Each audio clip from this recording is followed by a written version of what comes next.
Hi there. It's been a while since I've done these out of the box, but I'm going to do another one. This one's called Best of Friends. I know very little about it. It's a scenario for the world's best board game, Advanced Squad Leader, produced by Multi-Man Productions. So here's what you get. So out of the box review, literally. This came in today via United States Postal Service. So I'm going to very briefly describe what I see when it comes out of this. I'm going to read a little bit about the back, just so you have a general idea what we're talking about here. Comes from 12 scenarios from the Swedish Friendly Fire ASL tournament. I've played a few of these in the Friendly Fire format. They've got some very nice tournament-sized scenarios, so I'm looking forward to see what's in here. All right, here's the cover. On the back, it tells you a little bit about who did the layout, play testing, scenario design. The only person I know personally on the designer list is Peter Stroif. Peter Stroif's a great guy to play against. I beat him on a very controversial air attack.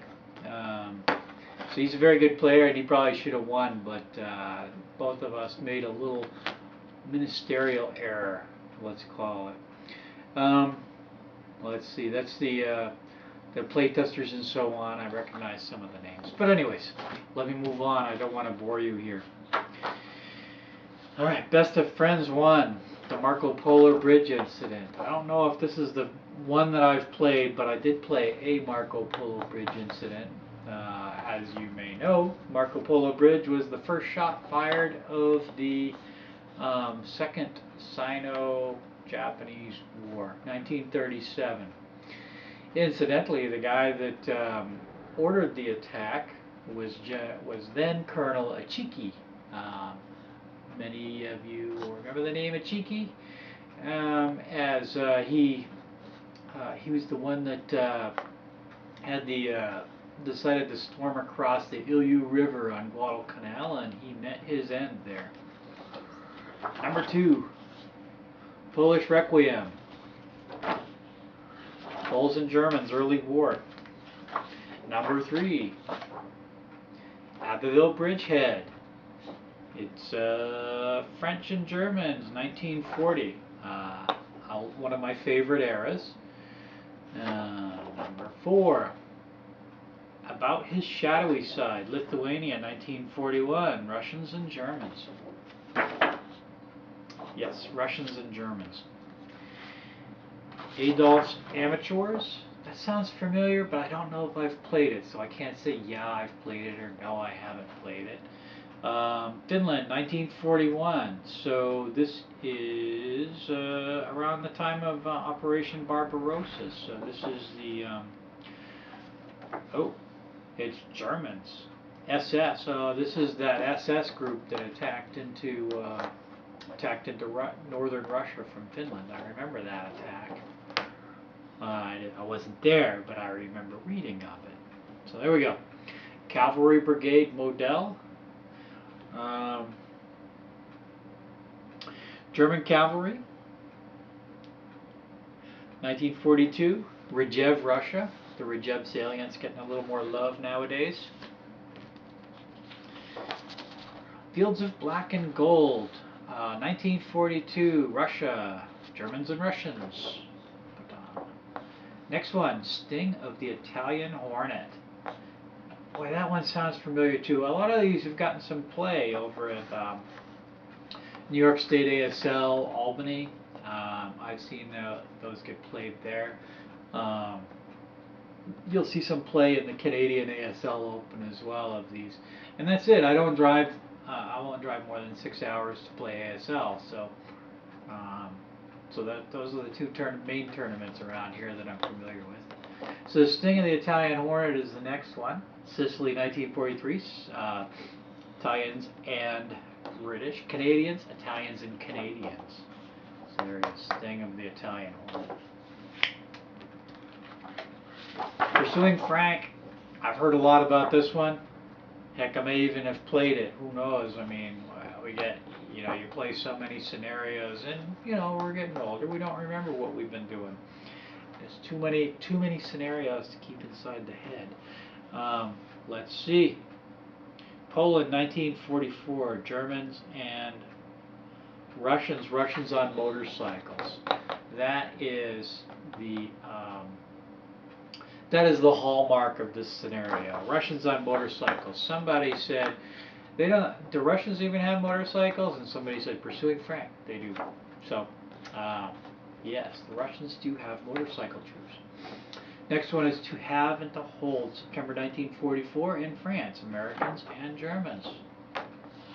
Now, I'm not going through them real carefully and saying, okay, well, we have, you know, a panther and so on and so forth, because nobody wants to hear me talk that long, for starters, and the longer that I record, the longer it takes to upload on my slow Northern New Hampshire internet access. Second thoughts. Bound is number 11. 1945, France. It's the Americans and the Germans.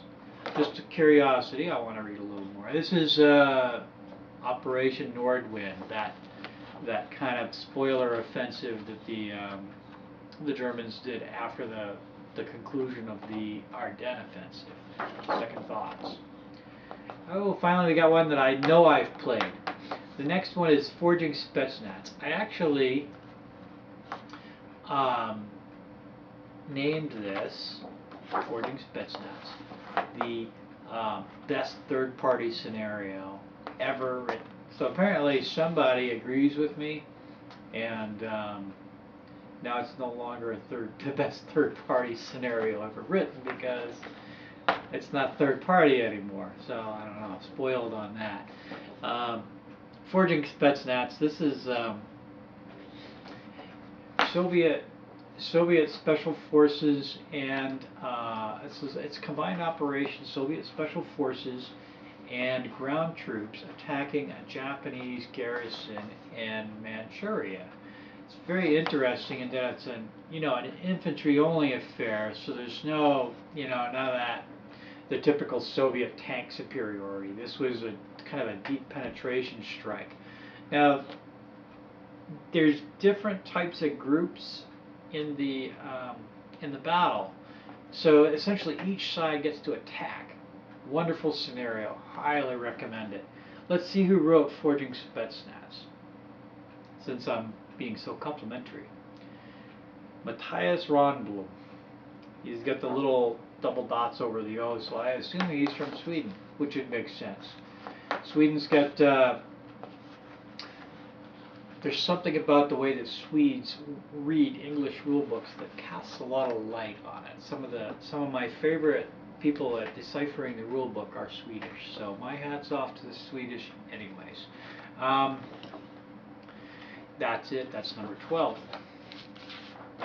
There's a blue piece of paper. It's blank on both sides, so if it hasn't been bent up or damaged too much in the printing, you can reuse this. You can put it inside your LaserJet printer, which is what I'm going to do. And there is the back cover, which tells you everything that you would want to know about it. Best of Friends is the second release in a series that began with Out of the Buffer. This is their series having to do with publishing third-party scenarios. Excellent. If your club or group has a project or scenario collection that you think is ready for wider distribution, please contact us at info@multimanpublishing.com. Now, a lot of these scenario packs I could do without, right? I've got more scenarios than I'll ever have time to play. So why buy it?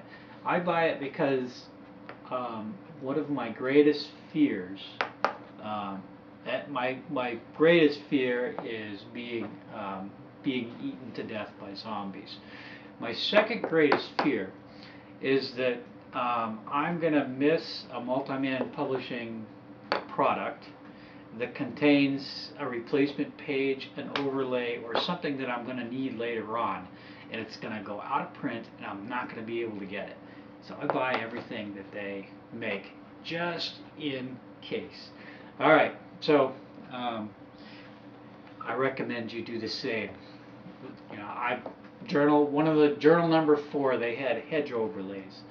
I still have not gotten the original hedge overlays. I made some myself based on scans that I got off the internet.